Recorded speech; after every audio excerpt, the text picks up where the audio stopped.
What's up, you guys? Welcome to Casey and Coach podcast. Uh, we still don't have a name yet. We're probably by the end of this podcast, we might develop something because I think I got a few in mind. So, Hey man, I'm just yeah. waiting on you. I am not creative. I just put real talk and then I'll go back and change them all as soon as we got something good. Yeah, there's a lot of people who have like real talks too, and especially in the FGC. Yeah, it's just the Got easy generic thing to use. yeah, you got Max, you got Tejan. So yeah, it's pretty easy. So yeah, we started off last week with at the beginning talking about Corona, right? We kind of Yeah, dodged it, yeah, we kind of dodged but it, and I don't want we to talk did. about the illness itself or the I guess the Right, infection. That's not specifically what I want to land on. What I want to land on is the effects it's had on locals, the region, and even in majors, right? right. So on the highest level, there's no big tournaments that people are waiting on because even combo breakers kind of like we might have to reschedule and stuff like that. So there's no big tournament because that's usually the big thing people in bulk are training for. And then you have your regional events like KIT and stuff like that. And stuff like that has been kind of getting pushed off. And then you also have your locals, which Atlanta no longer went from having locals every day, Right. So many weekly options. to zero. To zero. We had like every option every day to zero. And to quote Dat Vip Darius of Gwinnett Brawl, he was always talking about how players take for granted the lack of events. Well, we're about to see how right he was, or Yeah, right or wrong. We're gonna see how that statement pans out because there's nothing now, right? Because even I say nothing in I mean in the brick and mortar sense where you show up in person, right? right. What I'm starting to see is people are starting to start their own online stuff. Like I've heard Darius and GB might start one in a Pain Bot. He's been doing his Casa de Sam show where he gets people to meet offline, and so he's thinking of transitioning that to online. So people are starting to value online even in games they don't think has good online, just because Right. they still want to play. But you're also seeing stuff like because of the majors going away, you're seeing stuff like people posting, "Man, I was really into BB Tag," or "I was really into this game," but now that I don't have anything to compete for, it's just not the same. I don't have that same energy to grind. Like I'll play it, but I ain't trying to optimize and do all of that. What are your thoughts, man? Yeah, so it's wild now. A lot of people are sort of think about it forced to play online, and but I like you said, I like what the community is doing is they're trying to have all their local tournaments online tournaments and to alleviate that. So I think that helps, but at the same time, there are some people that didn't have probably access to online consistently or their online wasn't well, so they had locals to go to.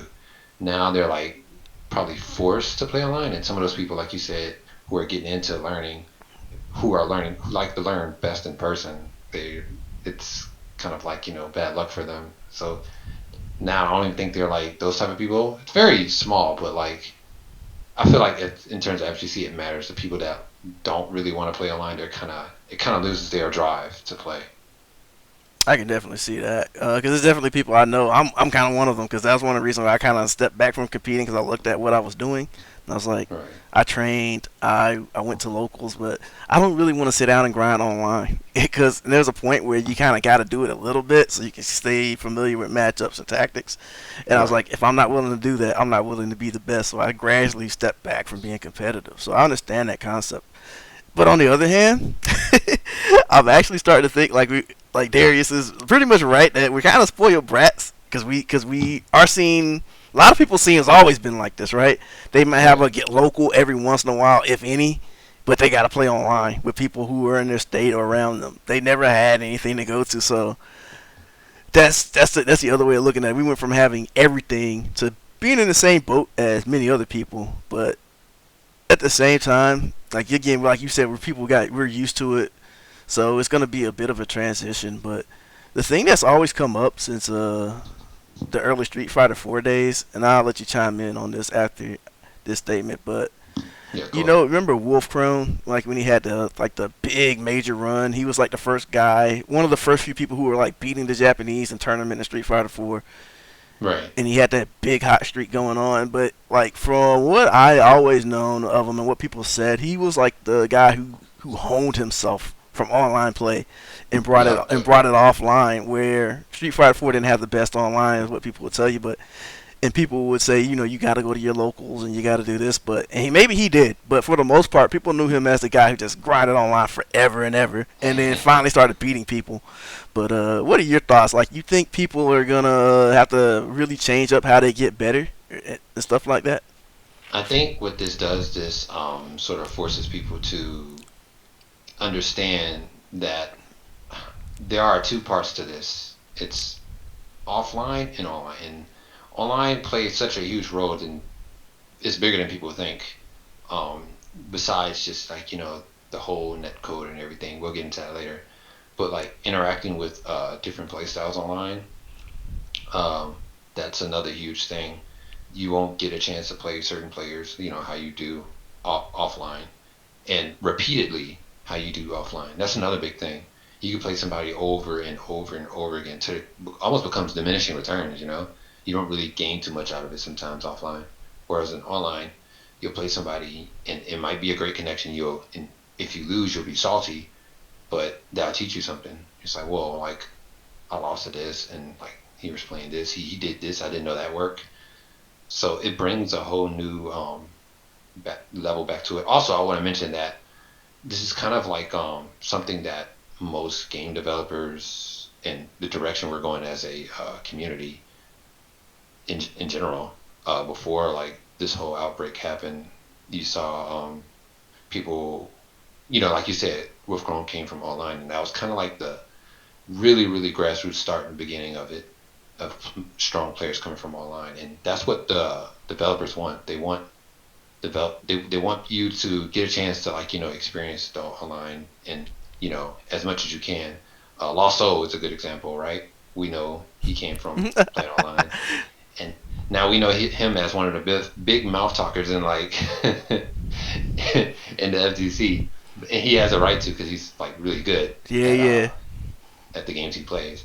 So like online plays such a huge role that a lot of people like to diminish, um, because I guess I don't know. It's like I said, it's a different experience, but it's an experience that's like need to be had. It it just helps you out in the long run to deal with all kinds of players. I've seen not Wolf, LK. He's the first player I've seen like have categories of different styles of players. So immediately once he fights a player, he'll just immediately recognize the style and like label that down, and he can start from that like foundation from there. So little things like that helps you from like playing from like offline and online a lot. So yeah, it's online is just as important as it is offline, and I think some people are gonna realize that now. Well, a lot of people ain't got much of a choice but to face that reality now. And it's funny Yeah, you mentioned LK and putting people in the categories, because I remember, and I guess you can call LK old head because he was out there hitting the melty blood before it was cool.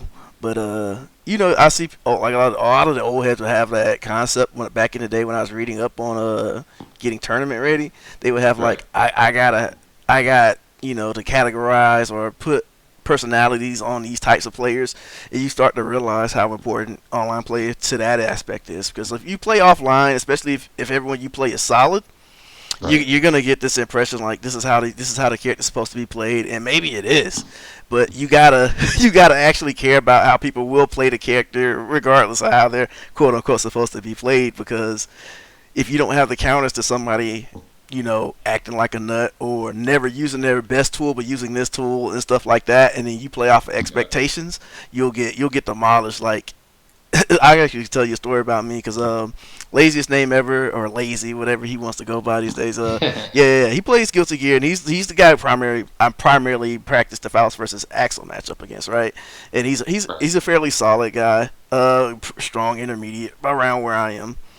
Um, so I learned how to play patient, hunker down, and generally get the matchup in my hands. But then I went to Combo Breaker, and it's funny because he was standing behind me. I played this Axel first round, and this dude went wild, 6 H's everywhere, and he demolished me the first game. Right, like I wouldn't even put him in the same league as Lazy, right? But he Right. demolished me. And I'm sitting here like, man, I play this character all the time, and and then I had to stop and remind myself like, just because you can play this type of Axel, it doesn't matter if they're better or worse. It's not a skill.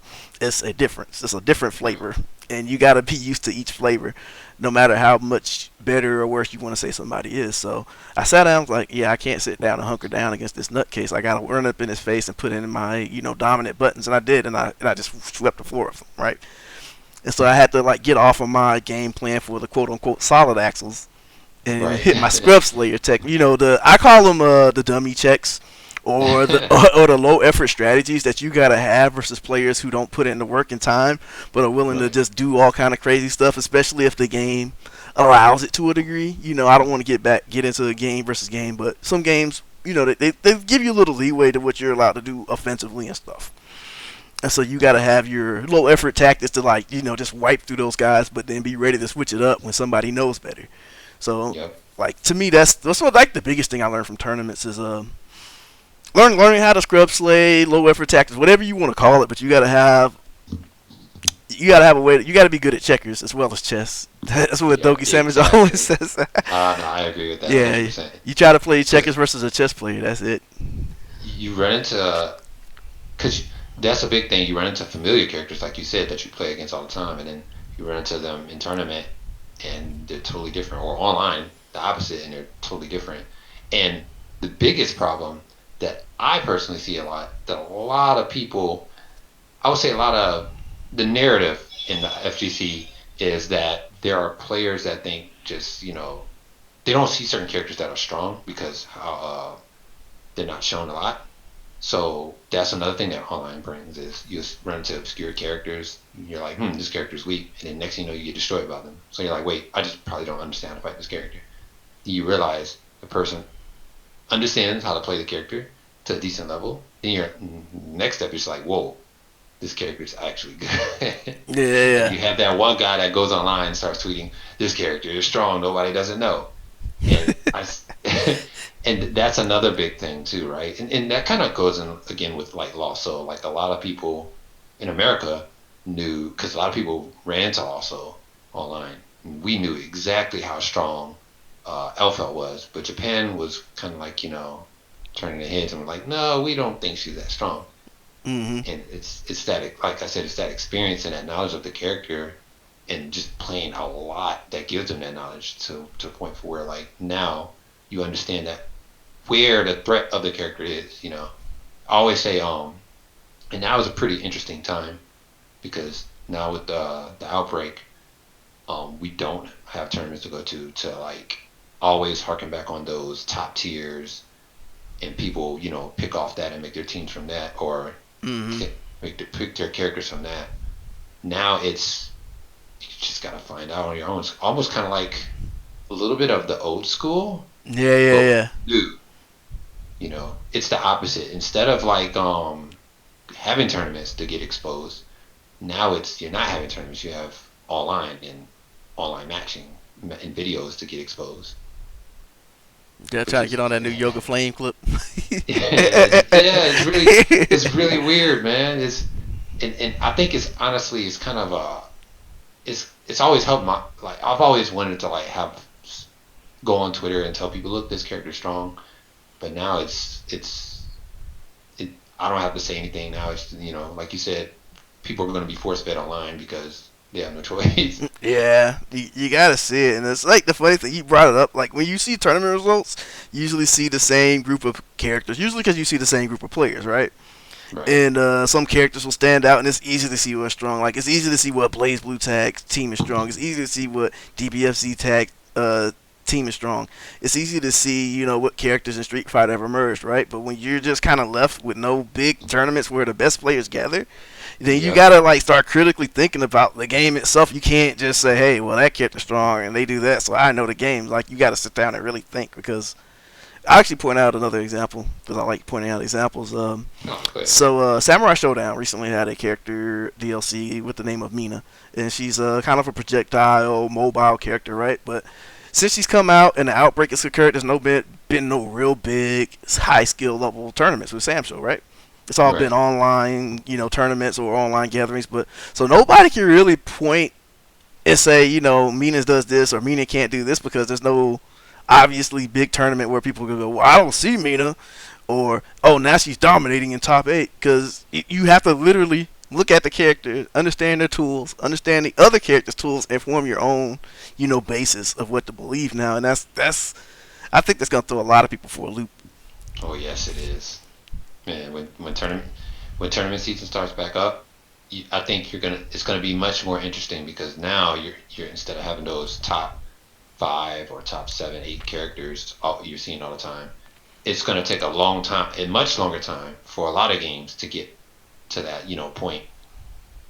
Everything is getting pushed back, I guess you would say, with tournaments and some tournaments getting postponed and some tournaments getting canceled. So once we finally start to see these characters, they're that's when they get their shine. And Hmm. it's crazy how like some season for some tournaments haven't really even started yet, and it's playing in line right with this outbreak. So it's kind of a weird coincidence, but I'm excited to see what happens. Honestly, I've always wanted to. I'm always a fan of like obscurity and fighting games, and I love like cheap stuff, but now I just want people to really see like you know you can't just X copy all the time. You rather see some real players come out and showcase their skills Yeah, because with their sometimes there's just characters. like there's cheap stuff that you just will never see because it takes a little work to uncover it from there. Because you obviously got this stuff that someone already uncovered and it's straightforward. So you're like, Yeah, there might be something far cheaper to like lurking. And in a way, the stuff you're saying, I think it may be kind of an awakening, but I think it might be liberating in a way where people like yeah, I'm going in with my confidence that I put behind this character and the knowledge I have behind this character. I don't care what anyone else says. This is my guy or gal that I'm going with, and that's exactly what it is. Like yeah, before, I felt like people were putting more confidence in their characters than themselves. Now I think as time goes by and when the tournament finally happens, I think it's going to be quite the opposite. They're going to be having more confidence in themselves hmm. than the characters, and I think that's going to play a big, big, big role. So Yeah, I like that way. I like that. I like that way of putting it. Now the things that you learned, the things that you had to grind, the things that you had to go through to piece that character together is gonna. It's yeah, like form self-esteem within you. yeah, It can be any character really, yep, and so like it, you might find that character may not be that great. You might switch, or you might find that they're perfectly tournament capable, but you found it out. You oh put it yeah. together. I've seen in back in the Marvel days, I would kind of see that a lot. Because going from Marvel 2 to Marvel 3 was a drastic change, right? In terms of like the powers of the characters and how many characters were strong. Hmm. So in teams in general.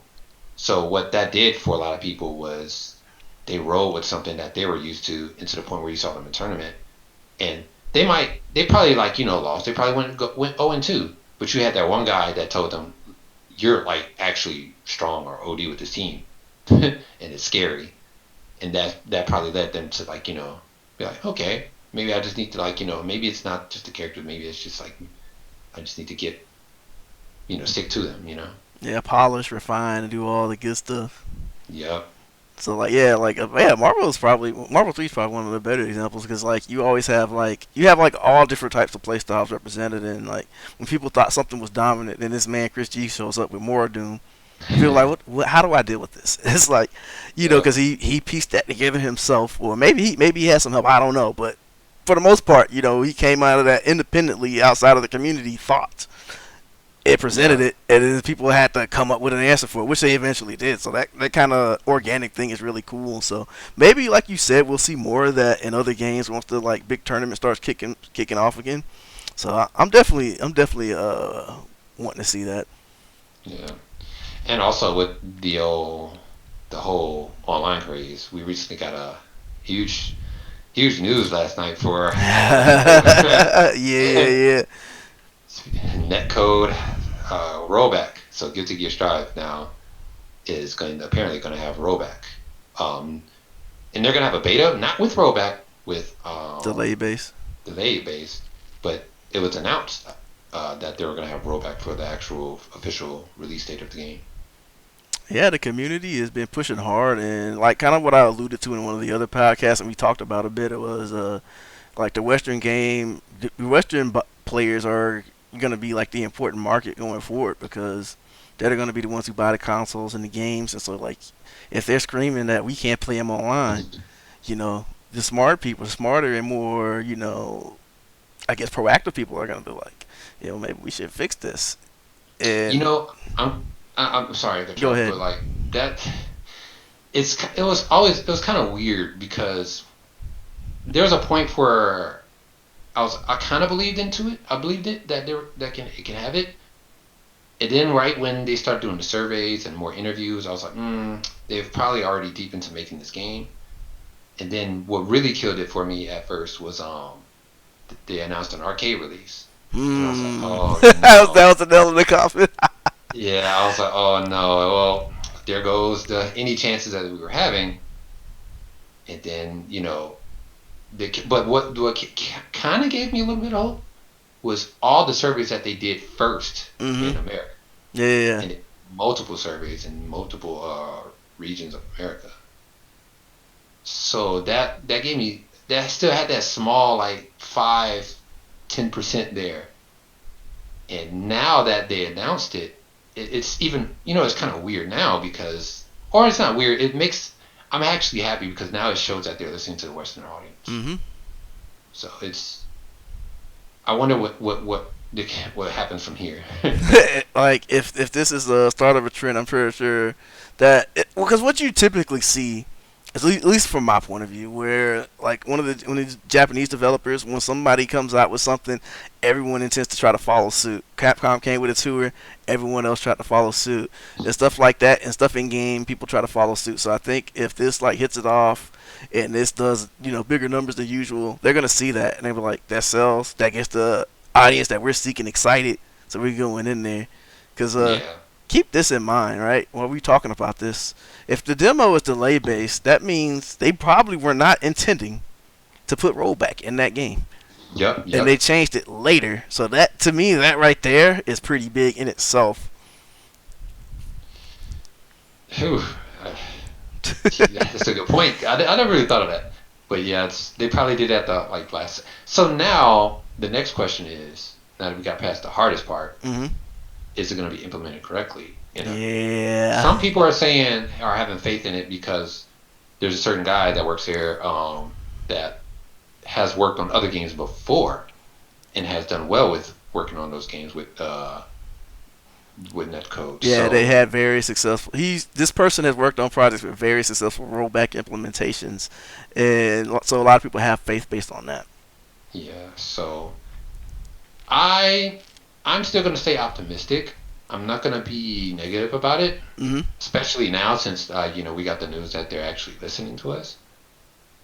It's just it's I don't want to have my hopes up too high because I don't want it to be too good to be Yeah, true. yeah, yeah, yeah. Just you know. staying cautious is just enough. Yeah, but I'm extremely happy that that they're listening to the community and now all I care about honestly for me personally is just seeing more characters. That's all I ever cared about in that game. And so people are like, oh, I guess we can play it online. Now was talking about the game. Yeah, And so because like tournaments being canceled that were gonna have the trailers.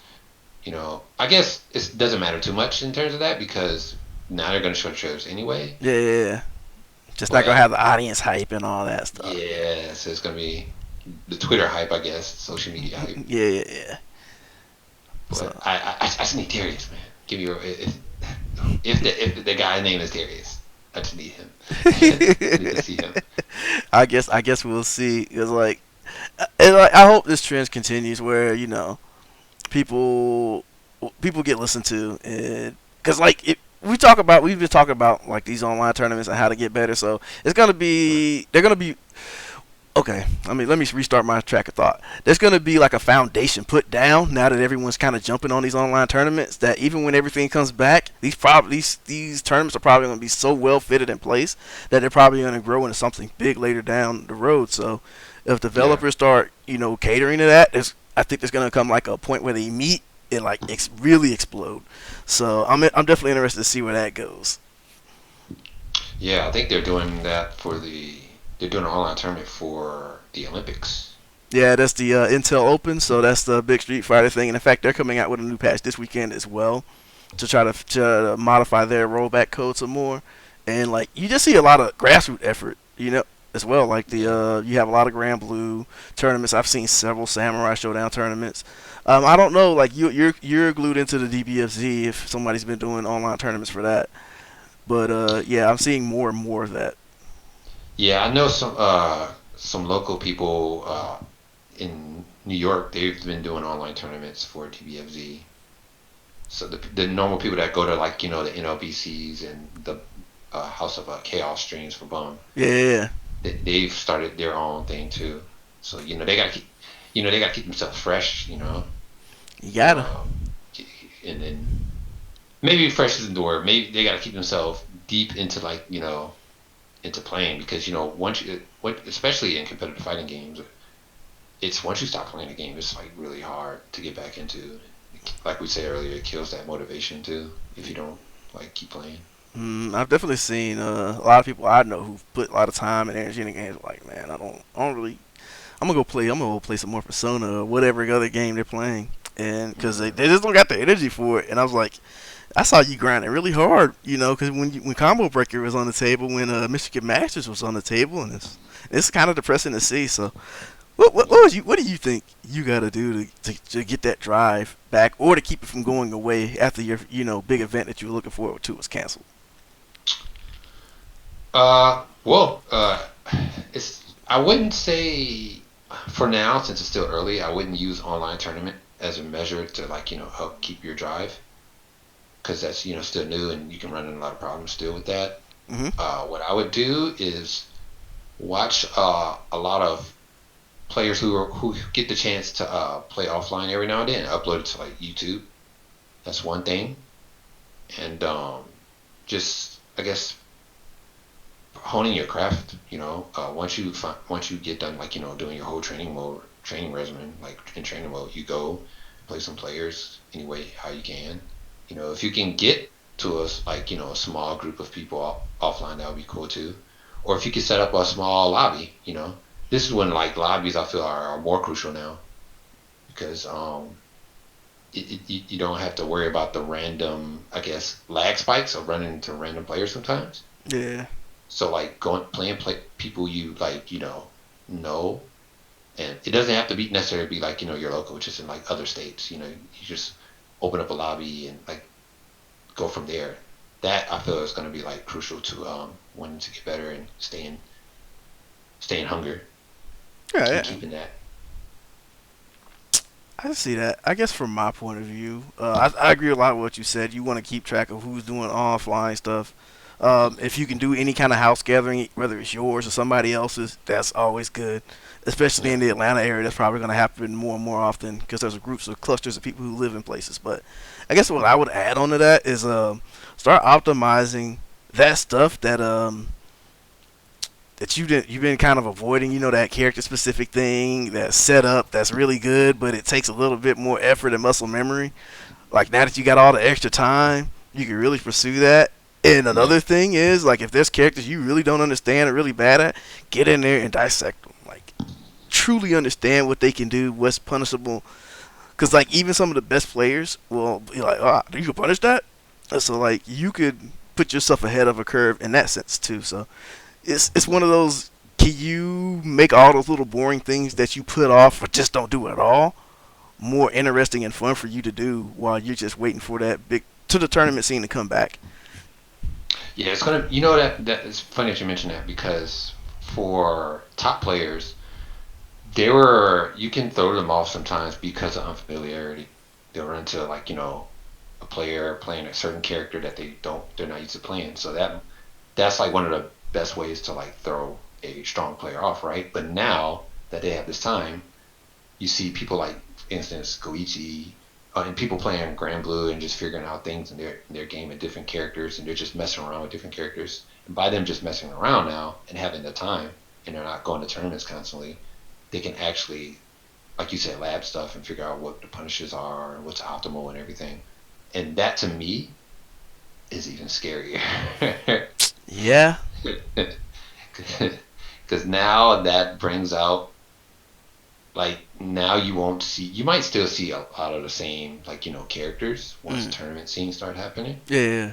Now you're going to see the response levels much higher, the optimization way higher, and just that unfamiliarity is going to be very, very small. It's going to be hard to like surprise people because now people are just experiencing the game from like up and down, like however way they can experience it. Whereas this matchups, like you said, uh, watching videos, lobbies, online tournaments. So now after that, it's going to be even scarier, but exciting, like I said. Mm-hmm. It's like we're gonna see who was really hungry while Yeah, they were sitting at home. exactly. Because like if you were doing the status quo, you might be in for a bit of a shock. Yep. Yep, indeed. So I can't wait. I'm one of those people that just like plays a lot of characters and figures them out, and like I said before, just try to make something that seems weak and make it really really strong. And I think now you're gonna have other players doing that who's been going to tournaments and experienced like higher level. Oh man, whew. Yeah. Yeah. So it's about to be really really interesting. So, Um, what games in particular are you like interested to see that happening in? well, I mean, to me, the obvious one would be Grand Blue because that game came out. It had we basically got TSB, and then Right. everything went black. And so it's like Hmm. that game hasn't really had a chance to grow, mature, morph. So you got all these, so you got these people who have like so many different ideas about what's good, bad, and whatever in the game. But Yep. no, but outside of TSB where we saw Fane's Vasaraga win, we don't really know what's going on outside of people on the internet going, Katarina's so amazing or who so and so is bad. We people are gonna say a bunch of different things. The game is kind of like in this state where we don't know what it looks like in tournament once people start optimizing, right? So that's what Yep. everyone's been doing. Everyone's cooking. They're in the lab. They're doing all kind of stuff. So we're gonna see what this game is really gonna look like once we start getting the heavy hitters like clashing with each other, and I think that's gonna be the most interesting game. How about you? I'm gonna have to agree with you on that one. That's actually funny enough. My first on the list. And I think what made it much more interesting is Fane winning that Super TSB with Basaraga, a character that's, for some people who have experience with the character, they'll say that or a lot of people who've been playing Grand Blue in general, they say he's like one on the weaker side of the tiers, and to see Fame like win in such a strong way at Super TSB with a lot of heavy hitters too, like that just really flipped that game upside down to like, all right, you saw people just like Faye and Mike Ross messing around. Yeah.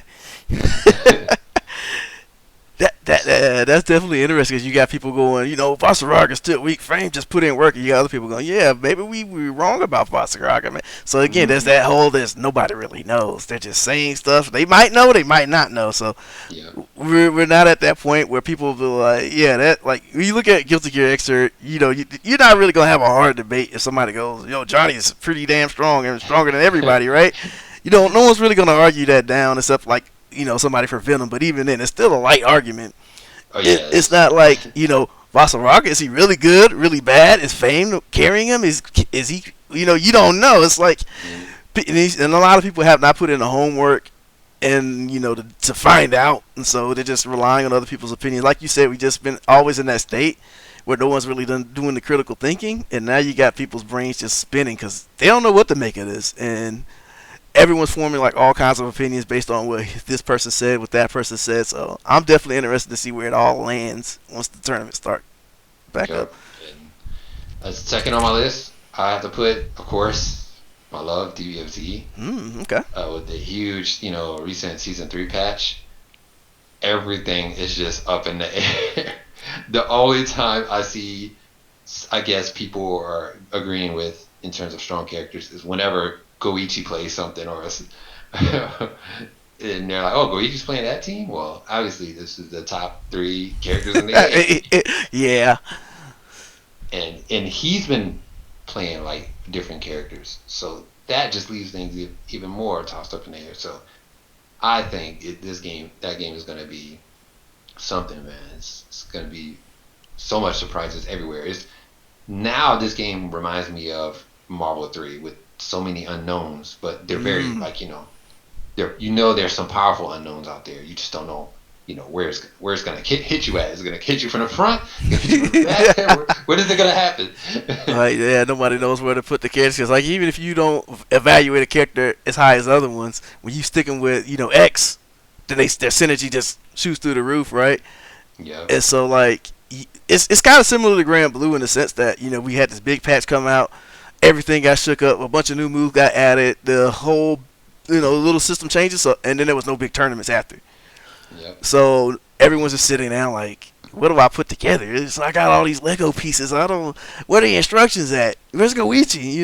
And it's like, it's gonna be interesting. We need Goichi. Save us. Yeah, it's gonna be very crazy. And I would say, funny enough, I think after watching Punk versus his name escapes my mind. He recently did Infectious Infectious. Zeku player. So matchups is another thing, and like player matchups is another thing that's kind of always been unknown, but now I think it's going to be even more scarier now because now you have the lab monsters getting their time in, and you get the top players getting their time in with the lab monsters. So now matchups are going to matter even more now because the people are getting their lab times. So it's going to make matchups even more interesting. So the, watching Infectious versus Punk, players who never played each other, you're going to get in the way Infectious, really took that set was really convincing. It's very strong, and I feel like you're going to see more of that too. Especially in like your winners finals and your losers finals and grand finals of tournaments now.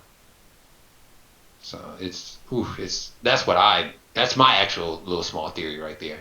Okay, so you gonna see some more mysterious challengers pop up in top eights here and there. You think? Yep, yep. Okay. So, but you're still gonna have like your strong players because now they have more time with the game. So, Yeah, it's just as long as they kept their motivation up and stayed on the grind and did a lot of the stuff we talked about, I think we're gonna see some interesting stuff. But I also think there's gonna be a lot of people who got lazy, and we're gonna see that. mm, I think that's also gonna show an effect in the tournament scene. yeah, it's people about to get exposed. Hey man, that's the nature of competition. If Yeah, it's pretty obvious to see who yeah, cares and who's put in the work and has to drive. Like you can't fake it. You can't fake it. yeah, no. But yeah, that's pretty much all I have to say about that in terms of how it's affected the scene and how we it affects our drive, how we go on from here. Yeah, I think there's still a lot of ways you can still push yourself to those levels. It's just you might, depending on how you were doing it before, you might have to push yourself out of the box, like you said. Get in those lobbies, watch those offline people, get those gatherings in, you lab it up, and just keep working and pressing forward in some sense. And I don't think you'll be lost. The effort won't be wasted. I think that's me Yeah, personally. yeah, yeah. Just keep at it, you guys. Uh, so I'll just say one of the names I have so far Okay. is hit confirm. Cheesy, but it goes with it. You want to do hit Uh, confirm, man? yeah, Are hit you confirm. all right? Are we doing it? Or are we putting it in the box of potentials? Yeah, we can. I feel like it can't just be just the name hit confirm. It has to be KC and coaches hit confirm. Something Okay, like that. something You can like that. reuse it. But I'm not the only person hosting this podcast, so All right, all right. I mean, I'm gonna go with the flow, and you know what? I'm gonna say something, and you may or may not agree with this, but if any of y'all listening, y'all got some ideas, toss them in the chat. They oh might yeah, be really cool. yeah. I'm all ears. Oh man, I feel like this has been a little shorter than usual, but I feel like we hit a lot of really good points. Yeah, man. This virus has really, it surprised a lot of people. I think, at first, we just going about our everyday thing. We thought it was, like any other virus that we've gone up against before, and we were like, we're gonna deal with it, which eventually we will. But whereas at this rate, it's I think people realize it was like really serious. I mean, the entire state of our hobby has changed dramatically. We Yeah. can't really avoid it anymore. Like Mm. the things we used to do, like I'm gonna go out to 404 on Wednesday, or can't wait for the GB. That's not there anymore. Like the landscape has changed. The rules have changed. Who's gonna emerge as being relevant is gonna change. Like we got flipped upside down, man. Yeah. Yeah. The next saga of the FGC. We in the next story arc. Oh man, so I don't really got much else to say. I'm out. I guess I got a couple shout outs because I was talking to Bates who came down to the Making Monthly, and he, Okay, and he cool. said he's been listening to us, and he said he loves what we do, and to keep it Thank going. you. Bates. Yeah, Bates is pretty cool. I love that guy. yeah. Bates especially said, I like hearing from that Casey man. He real smart. So I definitely Thank you, appreciate man. those words of appreciation, man. Really appreciate that, Bates. Yeah, no matter who it is, if it was just one person listening and appreciating, I'm eternally thankful. I'm sure Casey feels similar. Definitely ditto. Yeah, I love you guys. Love the FGC. If it wasn't for you guys, I don't know what I would be doing. Yeah, for sure. Like a lot of this has affected my life, and I guess one thing we can talk about before we well, actually, you got any last words before we talk about that last thing? Oh no, that's you can go into it. All right, so we hinted at our last show that we had a certain edge lord playing player, and we actually mentioned him a few times in the podcast. Who's agreed to be our guest for next week? That would be Yep. Fame 96. Yes, we get to hear from the Dark One himself. Yeah, man, like we haven't had a guest since Malik, right? So I think he's our only Yeah. guest, and so it's gonna be interesting. And we're gonna try to let it flow naturally. I'm gonna sit back and let him have the floor as much as possible, and just jump in here and there. And we'll see where it goes. But I hope you enjoy. Hope you enjoyed this show, and you enjoy next week. Thank you guys for listening. All Until right, next time. peace. Peace.